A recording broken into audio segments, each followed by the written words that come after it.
Please check out the exciting lineup of programs that we'll be holding for the rest of the fall. You've been seeing some of them flash by in that PowerPoint presentation. And let me just note a special event that we have just added to the calendar in the last couple of days, which will take place next Wednesday in conjunction with the Foreign Policy Research Institute. We will be presenting the president of Pakistan-administered Kashmir, offering one point of view on one of the world's hottest hotspots.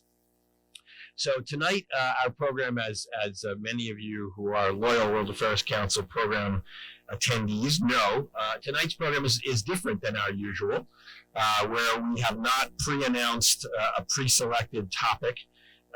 Instead, we wanted to have kind of this one space on our fall calendar where we could talk about a wide range, kind of a smorgasbord of fast-moving and potentially very significant events that are happening around the world.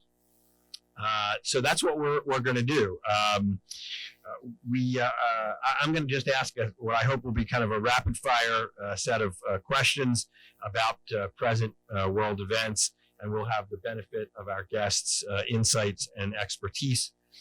I know that you're familiar with our two panelists, and their bios were in your registration material, so we're going to get right to it. Please welcome our two guests tonight.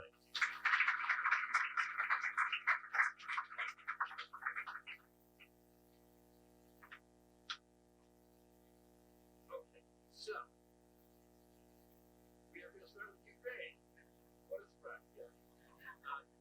yes. Okay, we will start. Okay.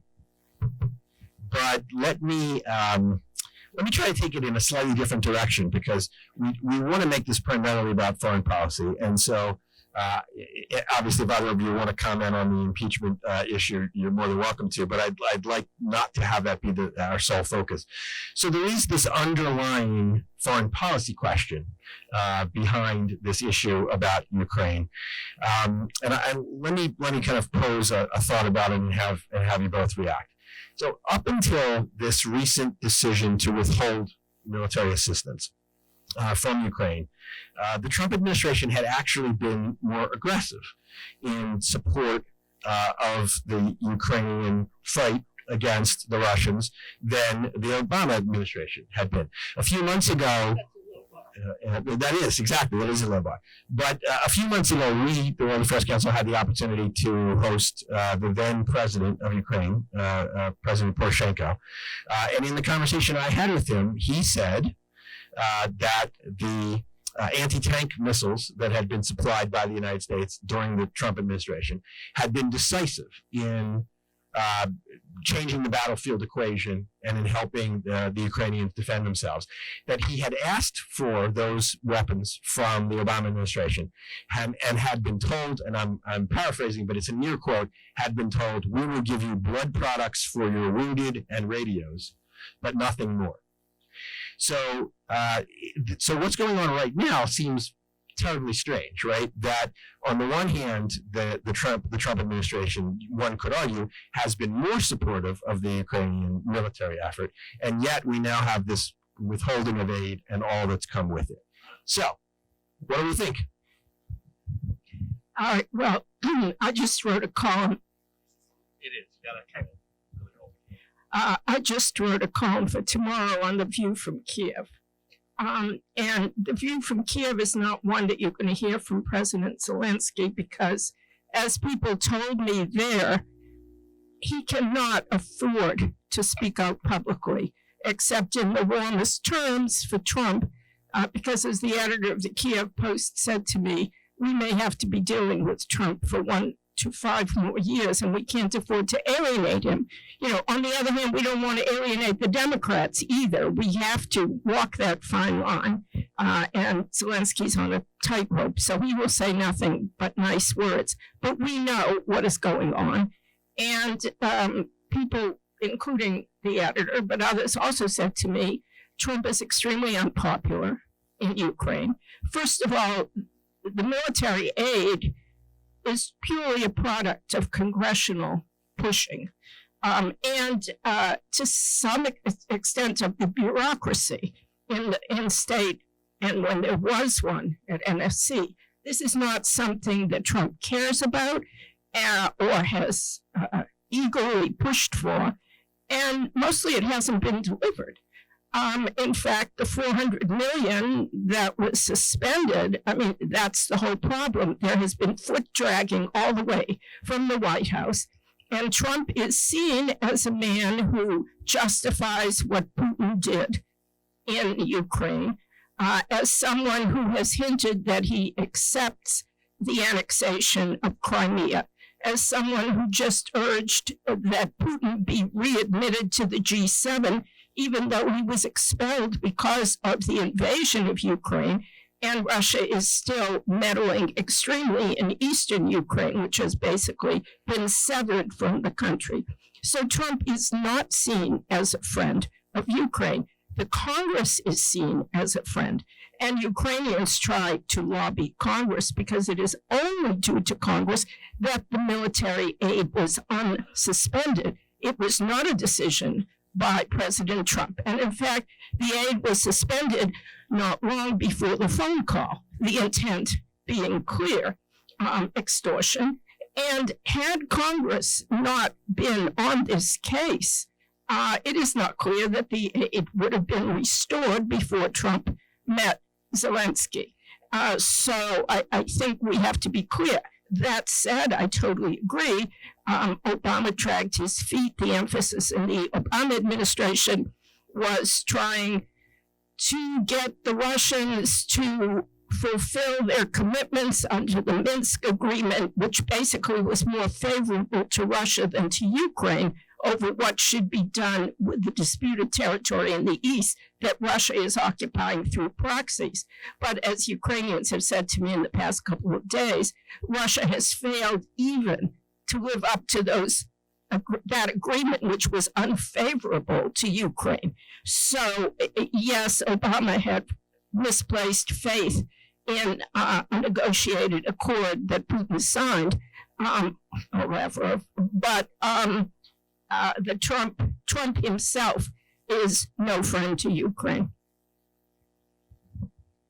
Well, I don't know what I want to add to the current events aspect. Trudy Rubin is about as good as it gets in terms of keeping track of things and hunting down sources worldwide. But I think what I would like to do is maybe add a little bit of a broader sweep to this, and that requires going back not only to the Obama decision not to send arms to Ukraine at the time, but also further back beyond that in terms of the degree to which the United States had an engagement in that area in the space of the former Soviet Union, which for a long time had been seen as a problematic issue for Russians.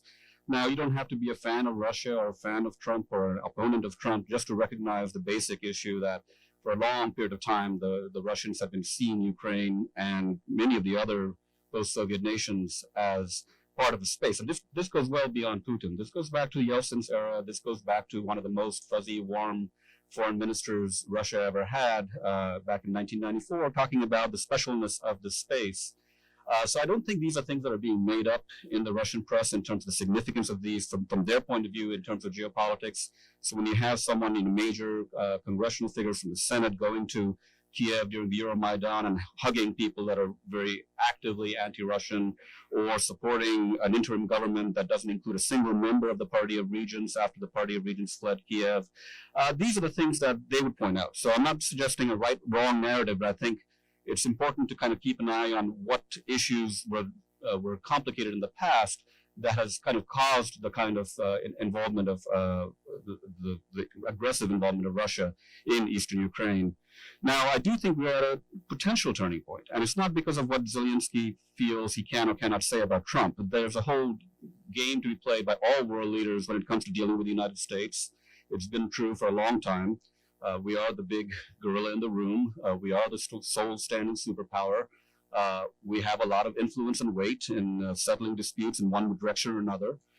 And we've made it known that we'll use that weight whenever possible. And it doesn't matter who's in charge. It doesn't matter if it's Clinton or George W. Bush or Obama or Trump. There's been a sort of thread about how others see the potential role of the United States. And, we're you're bringing in the president of Pakistan occupied Kashmir. The Indians are lobbying the U.S. for the support is something that happens. And I have no doubt that any president of any leader surrounding Russia will do that aggressively, whether it's Poland or Ukraine. But I think we have to also recognize that there is a moment here where Zelensky was elected for a reason. He wasn't elected because he was going to continue the same policies of Poroshenko. And I think we have to think about what that means and what that signals. It doesn't signal capitulation to Moscow, certainly. It doesn't signal giving up on Ukrainian sovereignty, and certainly doesn't signal accepting the annexation of Crimea. But I think it does signal a pragmatic turn. And I think that pragmatic turn doesn't necessarily benefit from putting more intense weaponry into a time when things seem to be relatively calm, relatively being the key word. The boundary line is not moving further west. If anything, is moving further east. So unless there's some sort of a program afoot to try to, quote unquote, militarily reconquer the eastern portions of Ukraine and forcibly reabsorb the Donetsk People's Republic and the Luhansk People's Republic, I think it's not necessarily obvious to me that smart people in Washington might see the other side of the story, just as Obama's advisors did. So I think there is something to be said for thinking this through a little bit more carefully outside of the lens of Trumpism and what Trump did and how poorly Trump might have thought about things or how tactical he may have been or what he was really up to. This is not meant to be in any way a defense of anything he did or said on the transcript. It's mostly just a case of whether or not the policy itself should be part of our debate.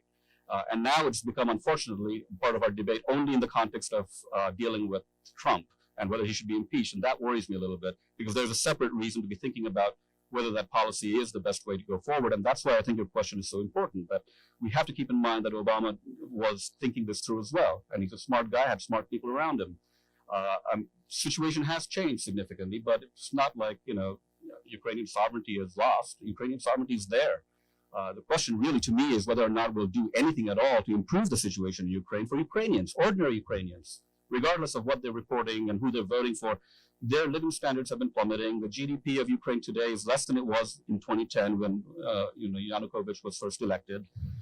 These are problematic issues. That's where I think the attention needs to be. And I think if the Minsk Accords are the way forward, and if Russia is causing problems, then those negotiations need to be stirred up and restarted. And maybe we take the opening that is potentially there with Zelensky and see what can be done, rather than thinking this, pulling this back into the orbit of U.S. politics and the highly polarized situation we have during the Trump administration. I just would beg to differ with a couple of points here. First of all, I don't think that what Trump did in his effort to extort the president of Ukraine is something that is at all normal or has been done by previous presidents. I mean, let's put it boldly. The president of the United States basically threatened the leader of a foreign country. It's done carefully. Mafia dons do not, necessarily openly threaten. You know when they're threatening you. They don't need to push it between your eyes. But basically, what Trump told Zelensky is, if you want that military aid, you will dig up dirt, not only on Joe Biden and his son, but also Trump believes that somehow the Democratic Party the Democratic Party is responsible for the fake Mueller investigation, and that the truth lies in Ukraine. This is a total fantasy conspiracy theory.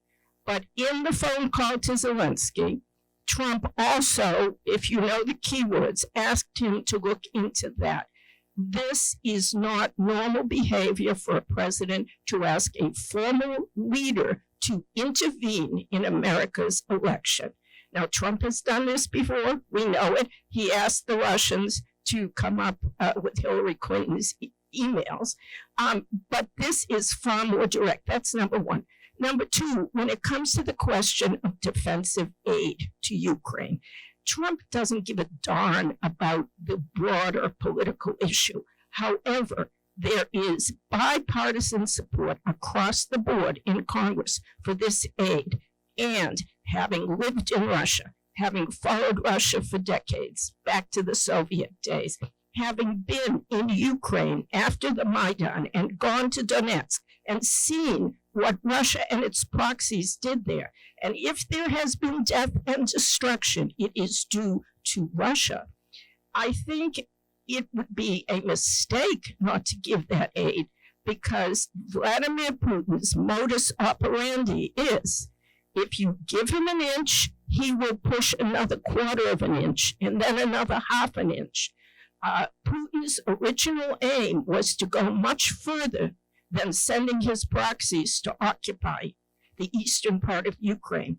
He intended to go all through southern Ukraine and take the big city of Odessa, which is Russian speaking. And I won't go into details unless anyone is interested. But he was surprised that there was Ukrainian resistance, even among Russian-speaking Ukrainians. And I was there then, and in Odessa, and interviewing people widely. Putin responds to limits. He thinks with President Trump that there are no limits.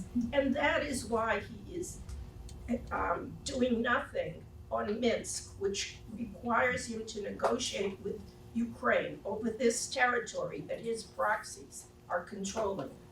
Who are controlled, his proxies are Ukrainians who have lived in Russia, who have worked for the Russian secret police, many of them are criminals. He is controlling that territory, and he will only budge if he thinks he has no alternative. With President Trump, there is no pressure, and therefore there will be no progress on Minsk. Sorry to get carried away. I've been working on this all day. Okay, so I thought we were going to take a tour around the world. So I just want to warn the audience, we're not going to solve any of these problems. So we're giving you a smorgasbord of things to think about. Let's talk about Kashmir. Okay, so as I said, we're going to have this program next week with the president of Pakistan-administered Kashmir. So we've seen, most of this audience, probably more than almost any other Americans, is familiar with the recent developments of the Indian change in their constitution to remove autonomy from the Indian-controlled portion of Kashmir. So there are credible reports and charges of significant human rights abuses by India in Kashmir, not only in these latest moves, but in fact for decades. On the other hand, Pakistan has supported constant insurgency against India in the Indian-controlled areas, and in the 1990s, which few Americans I think know, there was an awful period of ethnic cleansing in which Kashmiri Hindus were forced out by the Muslim majority.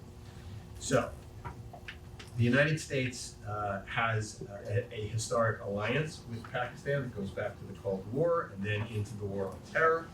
At the same time, the United States has an enormous global strategic interest in the rise of India and in India as a potential counterweight against China.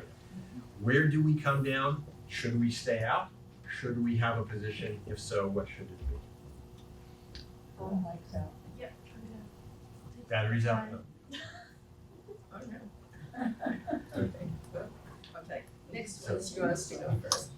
Okay, I was in Kashmir. No. Exactly. Can't hear. Can't hear? If I yell, Yeah, it died. We'll change it. I'm a little hoarse, so I was in Kashmir just a year ago, August 2018. And the Indian, thank you. The Indian presence is everywhere, military. This was before India moved to abolish Kashmir's autonomy. You could feel the tension. There were big nets everywhere, metal nets, sort of like a goalie's cage, protecting police. And kids, when they would get out of school in uniform, would throw stones. They're called stone pelters. And then the Indian police would fire back with rubber bullets that often blinded the kids. There's a lot of tension. just in a nutshell, what should the U.S. do? In the best of all possible worlds, Kashmiris really want to be independent of both Pakistan and India. You talk to the average Kashmiri, especially middle-aged and over, and that's what they dream of. The younger generation, however, is different. Some of them have been radicalized by association with young people who went over to Pakistan, were trained in militant madrasas, and came back. And some of them have been radicalized simply by constant exposure to Indian police who are very indiscriminate at shooting and at repression. There's nothing the U.S. can do very publicly. When President Trump suggested publicly that Modi wanted him, the Indian president wanted him to mediate, that was untrue because the Indians are very prickly about any public effort to interfere as they see it with their sovereignty. But behind the scenes, I think it would be very important if Donald Trump understood the issue or listened to people in the State Department who do, to try to persuade the Indians not to move forward with what I think is Modi's goal. And that goal is to bring many Indian Hindus into the Muslim areas of Kashmir and try to change the demographic balance, as China has done in Tibet. The Kashmir, the Vale of Kashmir, the most beautiful valley, where in better times you could go and stay on a houseboat and paddle in little boats among the lily pads. That area is predominantly, almost totally Muslim. And what Modi has done is eliminate this autonomy that prevented non-Kashmiris from buying up land in Kashmir. So now you can have big Indian landowners come in, build housing, and bring in lots and lots of Hindus and resettle them. I think that will cause a huge outbreak of terrorism and violence that could have international repercussions. So if Trump cared about this issue, I would say that behind the scenes he would be trying to restrain Modi from his worst nationalistic impulses.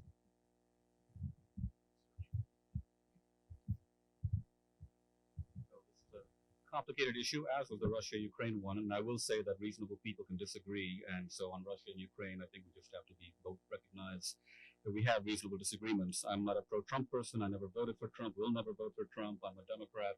I'm one of those few Democrats who sees the management of U.S. foreign policy as really problematic, sometimes getting too involved in too many places without full knowledge, not often having expert knowledge really percolate up to the very top levels, and results often being problematic all over the world. I mean, the Middle East, in Ukraine, in other parts of Africa. So I am a critical person, regardless of who's in the White House. But it comes from a space where I normally identify with Democrats. So on that, we're probably on the same side. But how we see the U.S. role in the world, I think we don't. But in the case of Kashmir, the way that translates for me is to recognize that there are many dimensions to this. One of them you've picked up on, which is this demographic shift, but one could also call it demographic rebalancing. If we go back to your original point about the fact that there were Hindus in Kashmir, they felt anxious about their safety, they left. And so this part of the narrative is a historical narrative. Now, foreign policy can't always go back and look at every country's histories, but I think we have to think about the fact that there's a reason that the vast majority of Indians, including those who voted against Modi in the elections, or the BJP in the elections, are actually celebrating this moment. And I don't know that that's a good thing, but it certainly is not going to make the U.S. popular if they get involved in this situation. So behind the scenes, it's got to be very, very, very quiet. I don't think we have the president in place right now who can keep things very, very, very quiet. So this is my worry, is that we're going to have a turbulent reaction. I'm not a big fan of what has happened here myself. My family in Calcutta is they're really excited. These are guys who at one point voted for Congress, at one point voted for communists. who knows where this enthusiasm is coming from, but there is widespread enthusiasm there that I don't know what to do with myself as a person, as a member, as a family member. But I do know that, most Indian academics here, most are typically pretty liberal in their orientation. They see this as a big problem. But even they are we need to parse this out because there are different dimensions to this. The revocation of Article 370, which is the article that was built into the 1951 Constitution and gave Kashmir its special status. Taking away the special status is one thing. Taking away state status is another thing. Modi has also done that. He's turned Kashmir into a union territory. That gives the central government enormous power, takes away state-level rights that other states, even without special status, would enjoy. And on top of it, this issue of enabling property purchasing in Kashmir has opened the door to make it attractive for Hindus to come back in. So this is a long-term plan. This is not something that will be resolved over a 1 or 2 year deal. Modi is operating on a very long-term vision, and it's a vision that has got support, I think, beyond the BJP. And I do worry that if we don't handle this part very carefully, we do have a problem. I do think Modi is making a mistake. I think he's opening the door to long-term conflicts and terrorist attacks that will escalate. I do think we have to wonder if one aspect that should be mentioned here is the recent attack that happened right before the last Indian elections, maybe about a month or two before, at Palama, where 40 Indian soldiers were taken out in a terrorist attack. That was a huge event. And I think we cannot talk about the BJP's triumph without talking about that event. Up until that point, in the previous state-level elections, the Congress Party had actually won 3 major states where the BJP had been in power. The BJP, for those of you who don't know, the Hindu nationalist, Hindu fundamentalist party. They believe in an Indian definition of identity that would be much closer to Hindu civilization and not a secular country.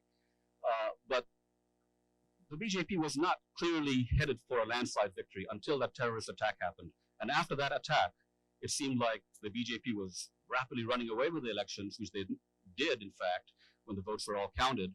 And now it's very difficult for his opponents to say anything because everyone just points to, well, look, he's right. These terrorists are running rampant in Kashmir. We need to do something. We can't just keep doing the same old thing.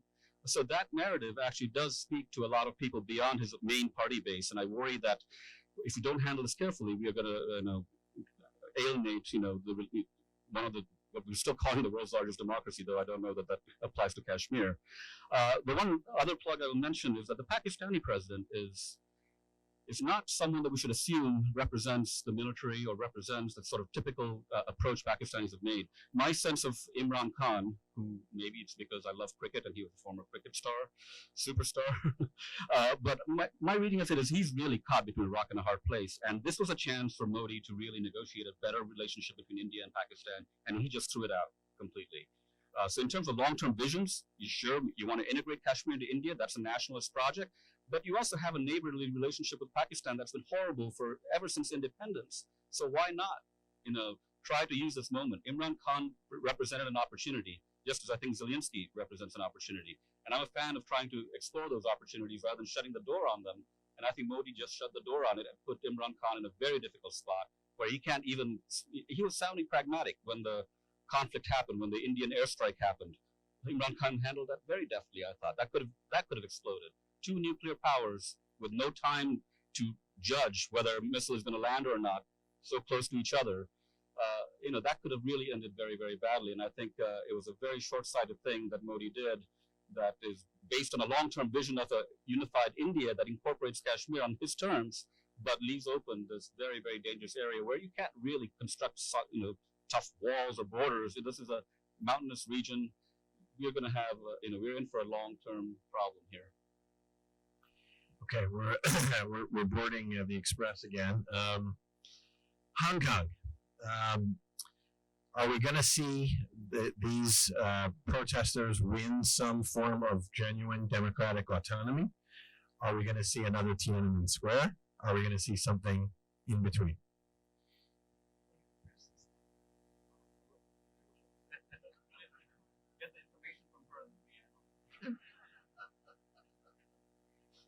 Well, I'm going to be there in 3 weeks, so I'll. Only for a few hours. I'm changing places. Tune in next week. Nothing is going to happen. I say that advisedly. October 1st is the 70th anniversary of the founding of the People's Republic of China, the present government, communist government. And that is a huge celebration. We're going to see in Beijing. Xi Jinping, the Chinese leader, is gearing up for that celebration. So nothing was going to happen before then. Everyone was certain. The question is what will happen after October 1st. There is a downside to a big crackdown, which Xi Jinping is very aware of. The Tiananmen imagery is not something, obviously, that he would want to recreate. It would dampen China's image, and Xi Jinping is trying to push an image of China rising peacefully, even though he has given several speeches which indicate that China wants to be ahead of the United States by 2025 or a little bit after. So he has been much more aggressive in his rhetoric than his predecessors, and he doesn't want to confirm that image at a time of great tensions with the United States. Having said that, Xi Jinping clearly sees the demonstrations in Hong Kong as a challenge. If the demonstrations had stayed entirely peaceful, as they started out, when on one day you had 1 million people, I mean, you had 1/7 of the population, maybe even 1/5 of the population of the entire territory. It's not just the immediate urban space. And it was not just young people, it was old people, it was people with baby carriages, it was professionals, it was even stewardesses and stewards from Cathay Pacific Airlines, who then, got lectured and cracked down on by the Chinese government in Beijing. So, my guess would be that if a small minority continues with violence, ultimately there will be a bigger crackdown. I don't think you're going to see troops coming in with tanks from mainland China, which is just down the road. First, you're going to see harsher and harsher crackdowns by Hong Kong police, whose leadership is being taken to China to train for this. Secondly, there is a Chinese sort of gendarmerie in Hong Kong. I think they will come next. I think there will be every effort not to replicate the image of Tiananmen. But the big question, no one has the answer, is whether Xi Jinping can restrain his desire for control. I'll just mention 2 other points. There is a huge censorship of news from Hong Kong inside China right now. The Chinese population is being revved up to think of the demonstrators in terms of terrorists, and the image of 911 with the Twin Towers burning is being used a lot on Chinese TV to refer to the terrorists in Hong Kong. So on the one hand, Xi Jinping is preparing the population for a crackdown. On the other hand, I think this is resistance, and this is the second point. There are Taiwanese elections in January, and the current president is not doing so well. She is not exactly independence-minded. Nobody can really declare independence in Taiwan with China right across the straits, but she is more independent than her opposition. And I think that Beijing is aware that if they do something dramatic before those elections, rather than scare the Taiwanese, they're likely to strengthen the vote for someone who wants to be more independent of China. So it's a delicate line that Beijing is walking. And, I think it depends to a large extent on whether the movement for reform inside Hong Kong, which has expanded to include many issues now, including police brutality and freeing the demonstrators, whether that movement, which has no key leaders, is able to control the minority that is violent, which gives Xi Jinping an excuse to act. What she said. I'm actually flying Cathay Pacific, and I almost was rethinking my flight route, but I said, no, I'm going to stick to it. And be an adventure, see what happens. Worst case scenario, there'll be one conference I won't make it to, and we'll have to come back. But interesting, the conference I'm going to is on Silk Road diplomacy, and I mentioned this because it's part of the larger Chinese self-image of the center of the world. If they're going to catch up to the U.S. and surpass the U.S., they're going to have to build large, economic infrastructure that cuts across. And so the One Belt, One Road initiative is part of what that's the China that Xi Jinping wants to, put before the world and use as the basis for his nationalist impulses. It's not the image of crackdowns like as in Tiananmen. So I totally agree that this is an extremely inconvenient situation for him, to say the least. It's creating all the wrong impulses and all the wrong reactions, creating a lot more, I think, compassion for those who are trying to resist Chinese influence in the larger area of Southeast Asia. It's making things complicated with regard to the trade negotiations with the U.S., which are just going up and down. It's amazing. If you just watch the news on the stock market, it's just crazy. Like 1 hour, stocks are, respond to trade conflict. 2 hours later, good news on on trade conflicts, stocks rise. Who knows why the stocks are rising or falling, but it's amazing that it's hard to keep up with all these things going on. But the China that rose, the China that was seeking to have global attention, the China that wanted to become seen as at least an equal of the United States, was one that was supposed to be based on economic success, economic dynamism, economic leadership of the larger region, a region that is growing, expanding into Eurasia, involves Shanghai Cooperation Organization. With all those things going on, this one thing could really burst that bubble and create all kinds of investor anxieties at a minimum, and all kinds of political repercussions beyond just the idea of maintaining political stability within mainland China. The Taiwan issue is also interesting from another angle. I mean, you brought up a very critical issue about the two parties, but if Xi Jinping is seen as soft on Hong Kong, that too is a bit of a problem, because that implies that he can imagine being soft on Taiwan, or maybe someday thinking about going beyond this one nation, one state kind of image that they somehow live with, despite the fact that Taiwan is a separate country and has a separate set of institutions and a separate military. So it has all the trappings of a state, but you just have to not talk about it. But if you start talking about negotiating with Hong Kong and rearranging the constitution on the basis of responses to this protest, I think there's also danger from the other side, where Xi Jinping will be seen as somehow potentially undermining one of the linchpins of the Chinese Communist Party's claim to legitimacy and its sense of this one China that it represents, despite the existence of Taiwan. So I think there's spillover effects that are probably part of the backdoor discussions going on in the Chinese Communist Party.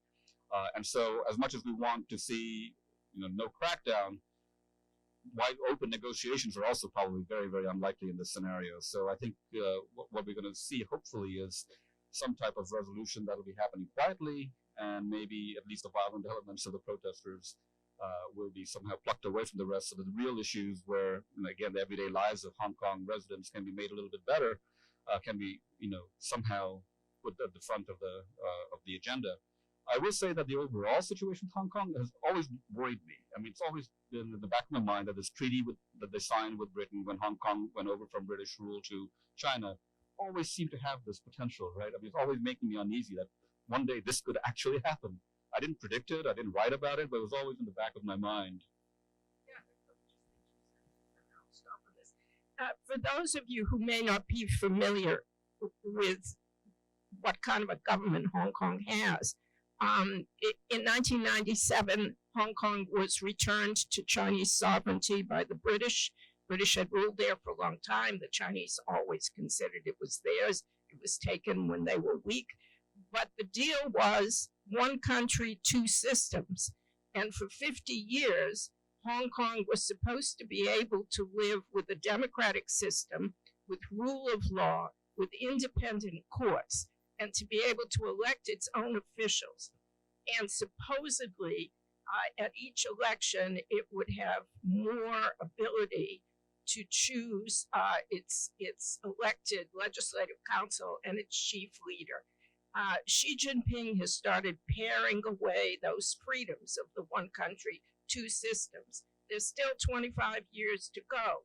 And the reason for the demonstrations is that the Beijing-backed current leader of Hong Kong, whom Beijing basically picked, it was basically a fixed election. There was no real election. The candidates were all picked by Beijing, and she was anointed. She tried to introduce a new regulation whereby anyone accused of a crime in Hong Kong could be extradited to China for trial. And in China, the courts are not independent. They are controlled by the Communist Party. So that basically ended rule of law if it had gone forward. And that's why people started protesting. So what's at stake is the continued existence of a system that's called one country, two systems, meaning that Xi Jinping is willing to live with a piece of the Chinese empire that is still democratic. And that's what he claims he wants Taiwan to accept. One country, two systems. Right now, they're de facto an independent country, although nobody really recognizes them. But he wants them to accept the same system that Hong Kong has, one country, two systems. If he can't accept having a part of his empire be democratic, then Taiwan gets the message. It's also symbolic, I think, of whether he can accept democratic countries in China's orbit in Asia, living by a different system than China's, or whether China is really going to press its neighbors to have a system that is more autocratic like China's. So I think the symbolism of this crackdown goes beyond Hong Kong itself, if the crackdown happens.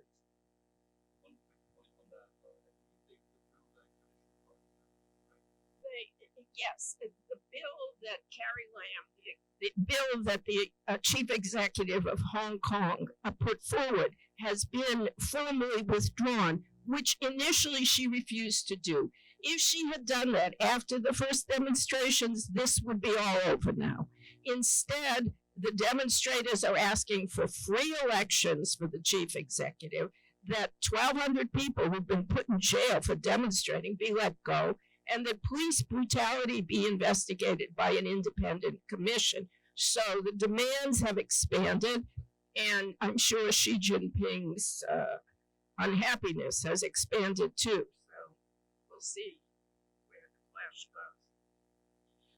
goes. All right, let's turn to that much easier to resolve part of the world, the Middle East.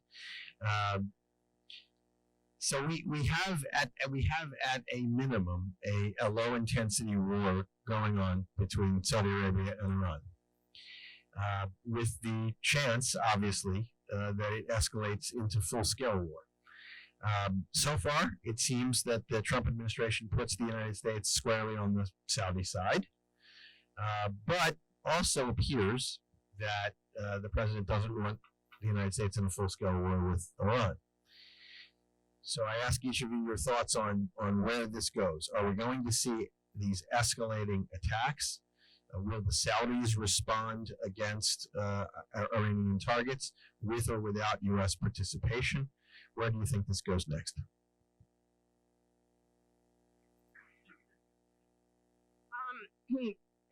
There's an old saying that if you don't know where you're going, you can't get there. And I think that's the trouble with the U.S.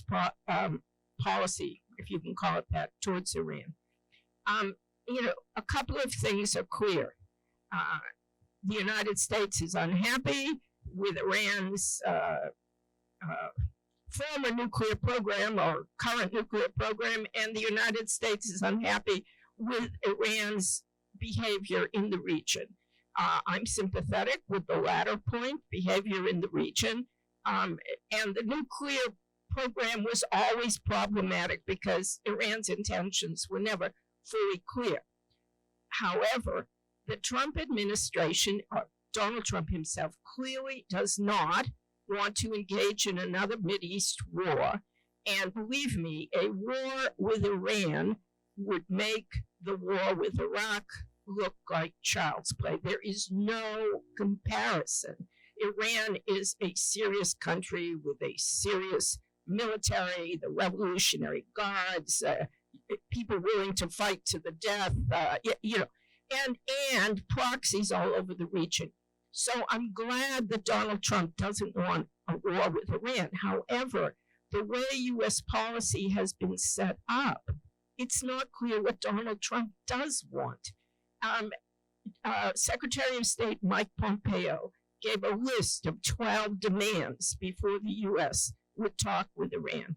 And if you read through these demands, it's basically total surrender of everything. It's really demands that are equal to a change of regime in Tehran. And clearly, the Ayatollahs are not going to commit suicide. So, and as many of you may know, and the students may know, if you've studied any of this, there was an accord. It wasn't a formal treaty between not just the United States, but the United Nations and several other countries on Iran's nuclear program. This accord did have problems. It had a sunset clause. Many of the provisions in there that very severely limited Iran's nuclear program were going to expire in 10 to 15 years.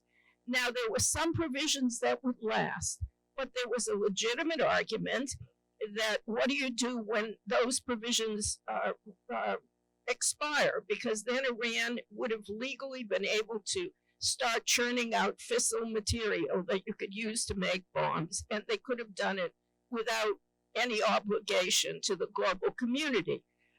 But when Trump decided to leave that agreement, he left the situation with a big hole. You sign it, the United States is a party to a signed agreement with Iran, and then they back out. Well, why should Iran stay in? Why shouldn't Iran restart their program? And Iran is very slowly restarting their program. The other countries who were in claim they want to keep that accord, which limits Iran's program. But Iran is saying, show me, what you've got going. The U.S. has imposed draconian economic sanctions on Iran's oil production.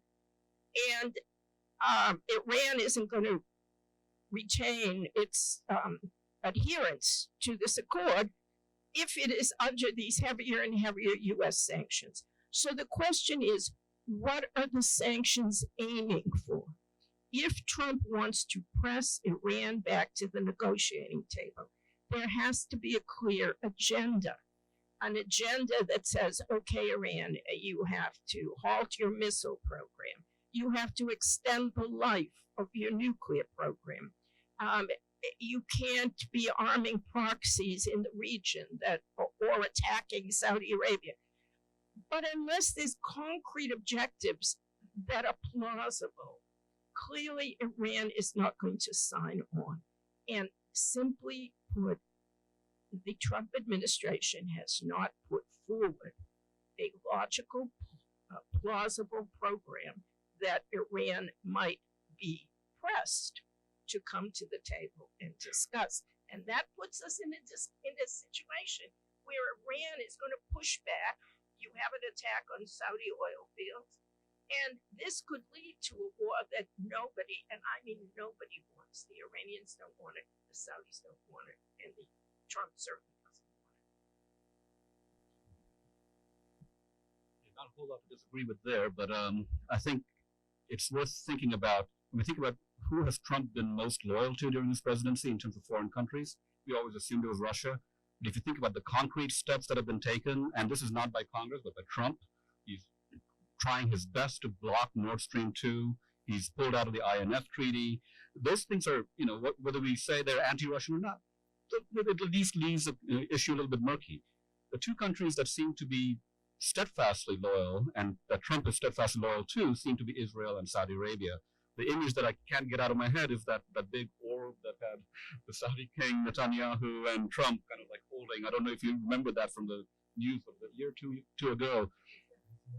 His first overseas trip, and then you've got his it was almost like a Halloween image or something. But just go look for it. It's actually, if you haven't seen it, it's really worth a look.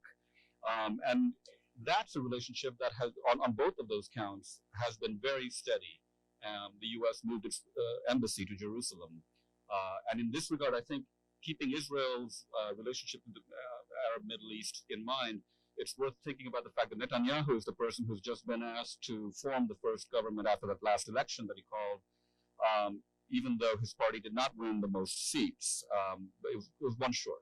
But none of them got a majority, so he's been invited to form the government. So I was kind of waiting to see what happened there, because Netanyahu has been one of the people who's been most aggressive in pushing the Trump administration to reject the Iran nuclear deal. Israel was a very strong opponent of that deal, partly because it felt like it was too soft in terms of allowing for the potential for a future nuclear program.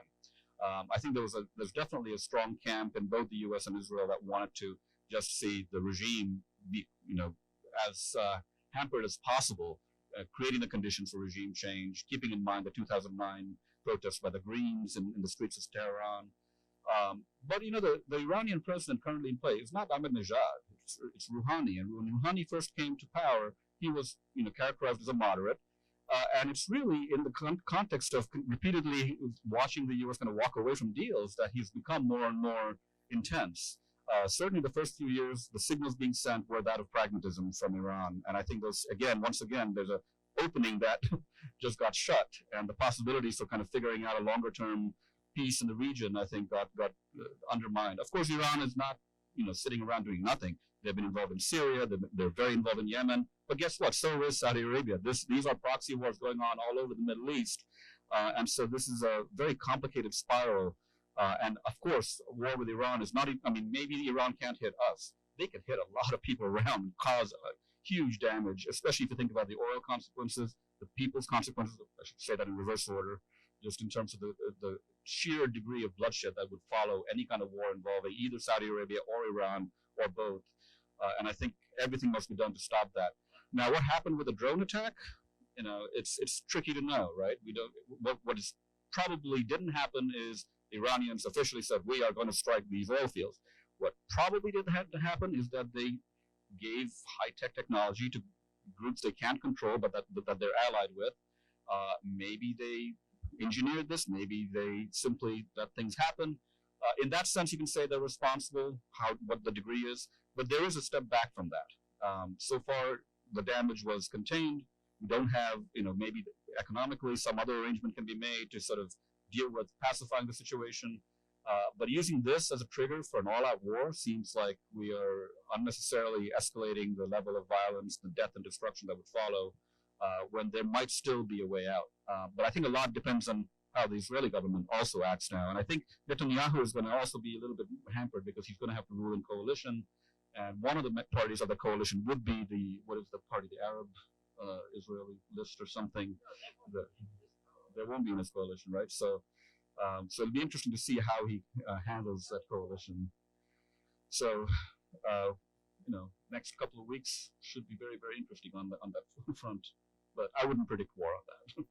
Okay, one last question from me, and then we'll go to the audience. We'll end on an easy one. Brexit. So aside from the obvious British desire to prove that their politics can be even more chaotic than ours, they just couldn't handle it. Aside from that, what is it that we are witnessing in London now in terms of your prognosis about the future of British democracy? That's the first question. The second part of it is, assuming that there is a Brexit in one form or another, what happens to the EU beyond that, the EU without Britain? I think it's more interesting what happens to Britain without the EU. But I was in London in August, and I went to Devon, which is a beautiful part of England on the sea, rolling hills, and a lot of farmers. And I was talking to sheep and dairy farmers, and some of them voted for Brexit. And they were tearing their hair out because they made a big mistake. They thought that if Britain left, they were told by Boris Johnson and other leaders of the Brexit party that there would immediately be a great trade deal with the European Union, and they could have a separate great trade deal with the United States. Doesn't work that way. If Britain pulls out now on the 31st without a deal, 70% of the exports of lamb from Britain go to the European Union. So the sheep farmers are going to have to slaughter their sheep. And there were the weirdest segments on British TV trying to estimate how many lamb burgers you could make from all these slaughtered sheep and what you would do with all these lamb burgers and where you would find the storage facilities to put all this lamb. And then if you put it in the storage facilities, who was ever going to eat it? Because certainly not the Britons. You couldn't export it to America. You couldn't export it to India. Where were you going to? Anyway, that's the state that Britain is in now. And the dairy farmers get subsidies from the European Union. They're going to lose those subsidies. They made a big mistake. And yet, the British Farmers Union is totally divided over Brexit. And there's still a lot of farmers that support Brexit because they still believe the fantasies that they are being told by the Brexit leaders. So my point also is there's incredible similarity to U.S. politics today. The country is deeply divided. The Brexiteers are led by people like Boris Johnson, who is called by the British press, with good reason, a congenital liar. The British press keeps track of Boris Johnson's lies the way the American press keeps track of Trump's. And the promises just have no basis in reality. And the other similarity is that the opposition is so divided that Boris Johnson could win the next election, which is likely to be called for November. So Britain is in a situation, if the Labour Party, their main opposition party, were united behind a leader that people respected, there is no question that Labour would win the next election. But Jeremy Corbyn, the leader of the British Labour Party, really is a far, far left socialist, something that's sort of out of the dim 60s of British life. And so he is not popular, even in his own party. He was chosen by a minority. It's sort of like, it's different from the primaries here, but the result is similar. My final point is that Britain is going to be a much weaker entity. Europe will trundle on without Britain, but also Europe's ability to put forward any kind of unified defense or unified defense force at a time when Donald Trump is constantly trashing NATO has become even dimmer a prospect than it was before, because Britain still has probably the best military in the European Union. And Britain is in a terrible crisis. They don't have a constitution, but they're facing a so-called constitutional crisis, because for the first time, their Supreme Court, which never has done anything like this before, has overruled Boris Johnson's move to, they call it prorogue. It basically means suspend Parliament for 5 weeks before. Well, part of the suspension would have happened anyway, but he suspended it for longer in order that Parliament wouldn't be around to further debate Brexit before this October 31st deadline, which if Britain can't agree with the European Union, they will just fall out of it with no agreement. And so his prorogation of Parliament has now been declared illegal by Britain's Supreme Court. Nothing like this has ever happened before. And so Britain is in a situation of governmental disarray with an opposition party that doesn't have a good leader, and the leader of the current governing party who is a congenital liar. parallel problems. There's a lot of different angles on that one as well, and I think there's no question that the short-term fallout from Brexit for Britain will be pretty severe, and it's not just what we do with our sheep and our land, but also having access to steady flow of pharmaceutical supplies, medical supplies, basic foodstuffs of other kinds that they don't have in Britain. So no, there's going to be some chaos. That is to be sure. Now, how to think about the British polity through the lens of all of this is a little bit tricky. I'm not a big fan of thinking less of people because they make poor choices. And you can see that at the time that the Brexit referendum happened, a lot of people voted not knowing what they were voting for. But now there's been a lot of talk. There's been a lot of conversations, a lot of debates, a lot of press coverage, a lot of critiques. A lot of time has gone by, and you still have some, 47, 48% at least, that are pro-Brexit. So I would be wanting to know what these people are thinking and not assume that they're idiots. I think that's a risk. And that applies to our own politics. I think if the Democrats really want to have a shot in 2020, they need to not assume every Trump voter is an idiot and to figure out what it is that's motivating them and try to analyze that. There is some reason these folks who were Brexiteers, remember the last election held in England was actually for the European Parliament. It was the Brexit party that won. So it's after all the stuff has come out. You can't really blame this on not knowing. Some of these people know exactly what's coming. They know the trade-offs, and they're choosing to opt for those trade-offs. I would like to know why. And I think we're seeing even Corbyn as being very, very cagey about how he wants to handle this. And he's not taking a strong anti-Brexit stand. No one seems to be taking a strong anti-Brexit stand because it seems like they're, effectively then challenging the referendum results.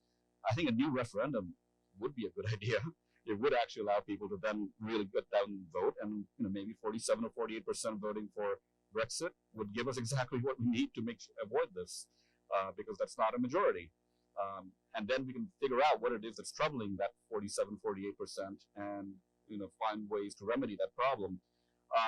Now, longer term, I'm, I guess, less worried, and I think that I say that more as someone thinking in terms of the Commonwealth and India's role in relation to Britain. And if we can figure out good refrigeration, Indians are eating more and more red meat, but most of the Hindus don't eat beef. What do they like? Lamb. I mean, 1.3 billion people, of whom almost a billion are Hindus, most of whom will not touch cows, but will eat lamb as they get. So I think, there is a future for British sheep. It may not be in the next 20 or 30 years, but way down the line, I can imagine that, the key is transportation. The key is cheap transportation. Europe is right there. Refrigeration and transportation. Two critical things that allowed the U.S. economy, I think, to bound in the 19th century and made possible the east-west connections to the railroads. Shipping, air freight, these are really mechanical things that I have absolutely no expertise on. But just looking at it from a global standpoint, I can imagine a Britain that goes through a period of pain and reorganizes its economic relations with the rest of the world and eventually gets there. I don't think the leadership exists to actually negotiate those kinds of understandings in economic relations now. But again, just trying to be really open-minded about what things could look like 20, 30 years down the line. I can imagine that Britain will bounce back from this. That is, of course, what Johnson is promising, but he's not saying wait 20 or 30 years. He's saying we'll be better off tomorrow. And that, I think, is taking people for a ride. And I'll shut up there. Okay, we have time for a couple of questions. I said we weren't going to solve anything, but you came to the World Affairs Council to find out what's going to happen to British sheep, and you did not know that. But now you do. Okay, couple questions. Who's got one? I see a gentleman over here.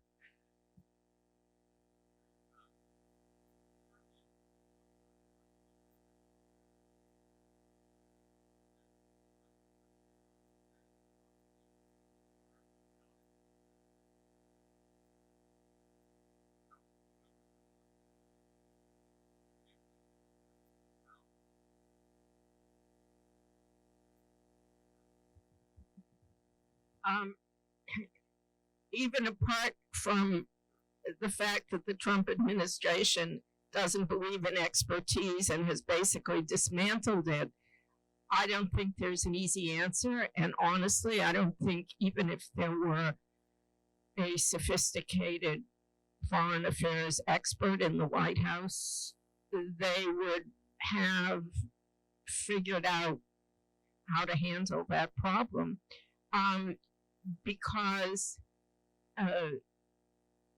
Recep Tayyip Erdogan, I think, is only going to be dissuaded from the direction he's going by his own population, and he is trying to manipulate the system internally so that he can't be stopped electorally. However, he hasn't completely succeeded. The last municipal elections were surprising in the victories that the opposition achieved in Istanbul and Ankara and other cities.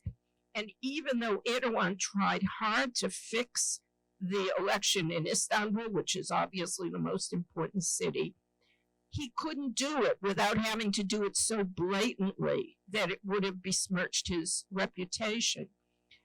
He started out changing Turkey for the better. There is no question that in his first term economically, he lifted up a lot of poor Anatolians in the center and east.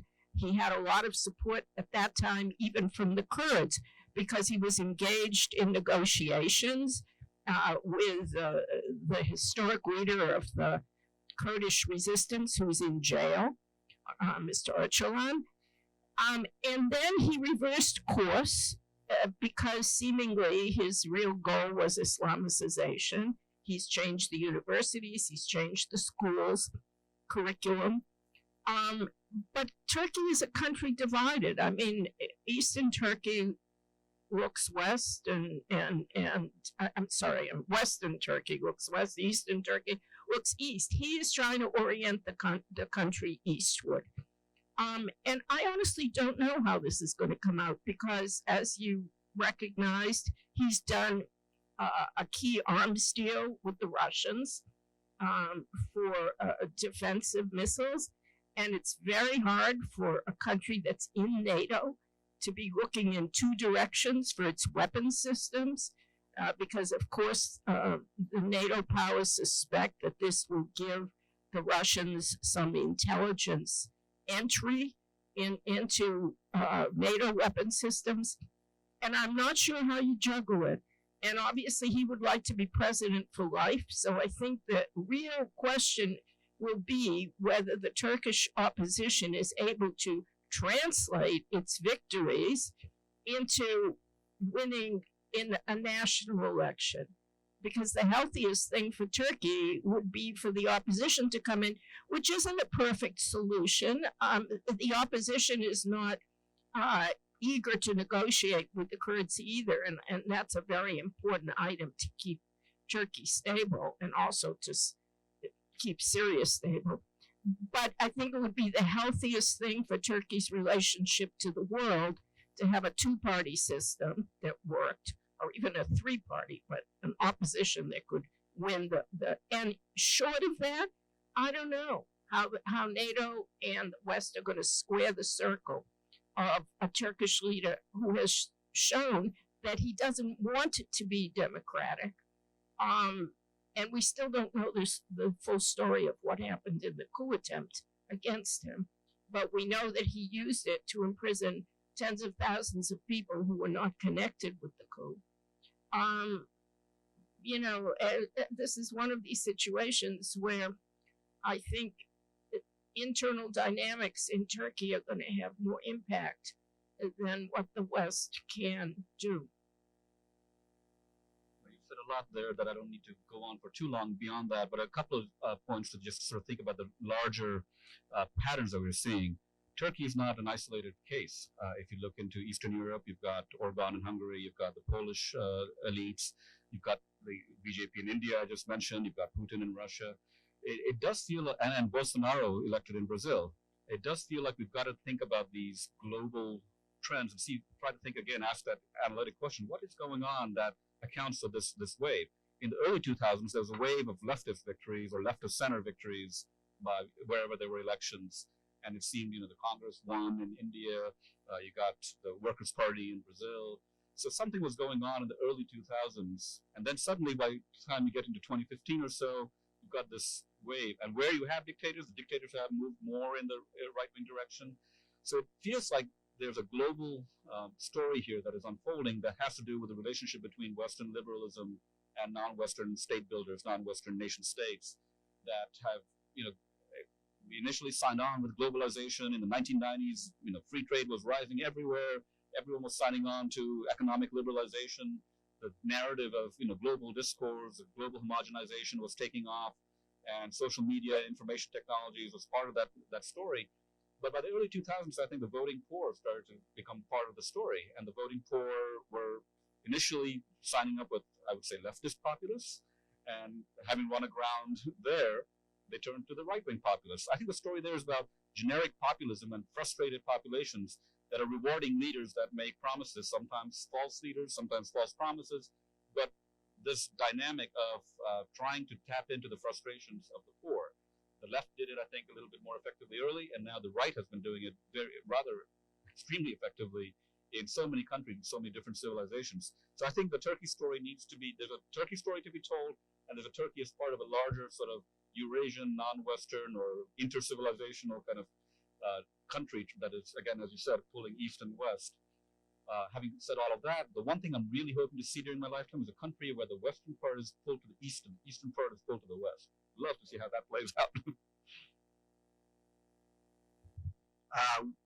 Okay, we're going to take this one. I'm going to ask for short answers, and then we'll go ahead, Pooh.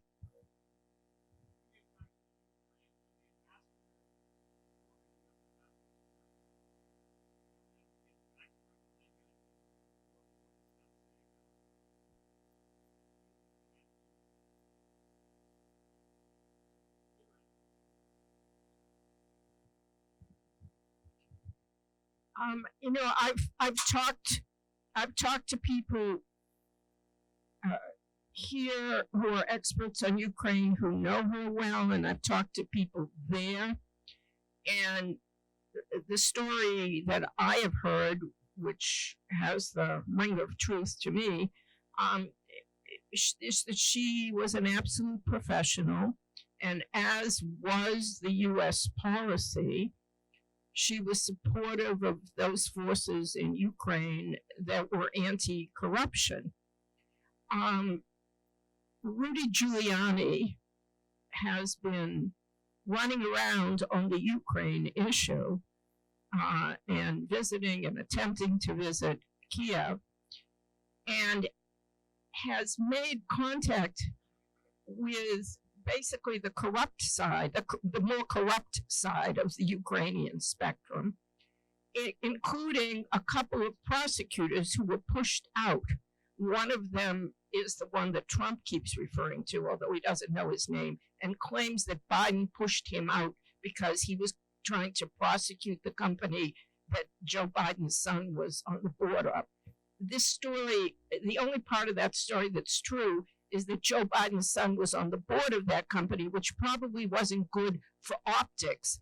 So he was cashing in on his father's name, just as the Trump children are cashing in on their father's name. But the fact is that that prosecutor was pushed out because he was corrupt, and he wouldn't prosecute the company that Joe Biden's son was on. But anyway, Giuliani has been hanging out with the corrupt from Ukraine, who were complaining against the ambassador because she kept pressing for investigations that they didn't want to conduct. So it seems that Giuliani was fed stories, which he has made reference to, and they're totally off the wall, that she was conspiring and that the U.S. Embassy had conspired with George Soros to undermine Trump in the 2016 election. I can't remember whether she was part of that, but the embassy was part. Anyway, there was this huge conspiracy made up to claim that she was anti-Trump. And because of that, she was pushed out early.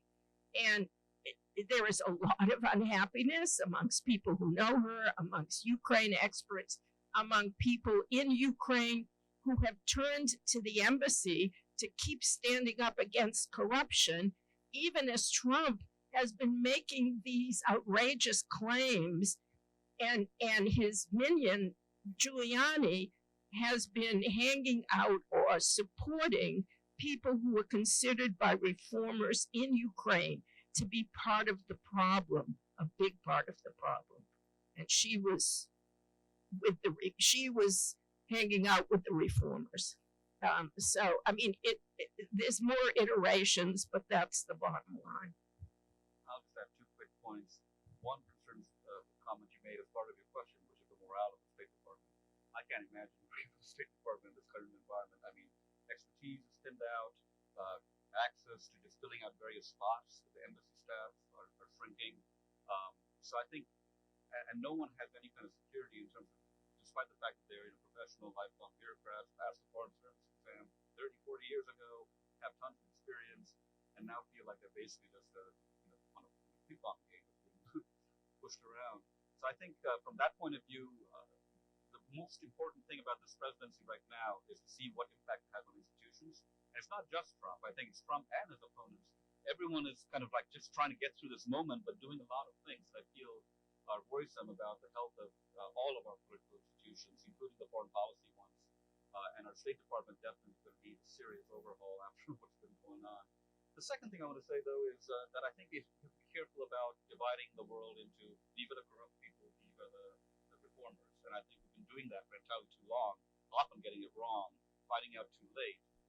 And I think this is something that is a recurrent pattern because we're looking for familiar people who know to talk our language, often trained at our universities, speak English, know how to wear a suit and tie, and talk the right talk. And I think we sometimes fall for those people. And on the other side are the corrupt people who don't even try to talk to us, but they may be controlling huge amounts of resources. How do you just sort of, snap your finger and say corruption go away in this type of environment where the post-communist transition has been unfolding for now 20 years, and there's a lot of basic employment issues to be dealt with, production issues to be dealt with. Inefficient, corrupt production is sometimes better than watching sort of a wholesale decline in production. And in the 1990s, most of the Soviet Union, Russia, Central Asia, Ukraine, all experienced that. Human development went down at a level that is like a civil war. I mean, we don't even think about it. 1990's effect on the Russian economy was greater than the Great Depression, right? That's massive. And yet we don't even think about that. We're focused on these are the right liberal reformers. They know how markets work. These guys are corrupt oligarchs. And we have to get beyond that mode of trying to figure out who our friends and allies are and think long term. And long term requires having a grand strategy and a grand plan.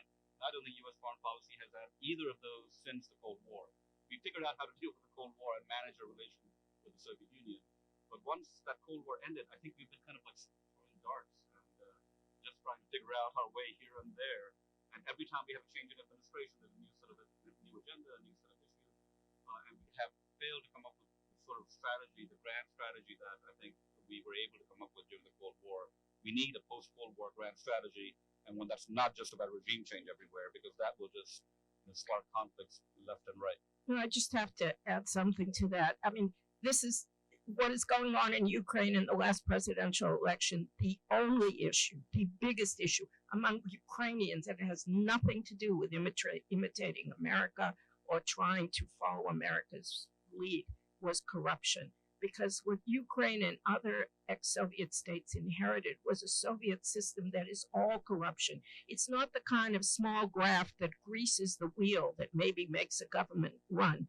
It's about oligarchs who steal the natural resources from the country.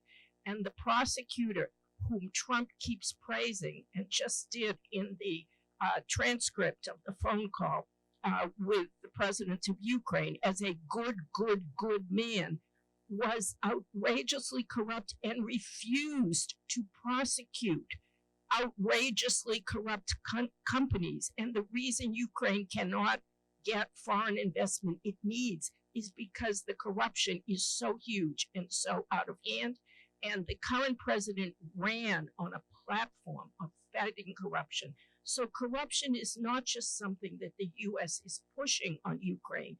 It is an issue which, unless Ukrainian leaders can get a handle on it, will kill the country. I'm afraid we're going to have to leave it there. I want to thank our guests. I want to thank all of you for being with us.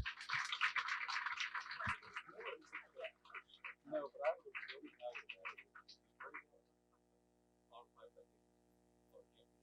telling guide or to run the project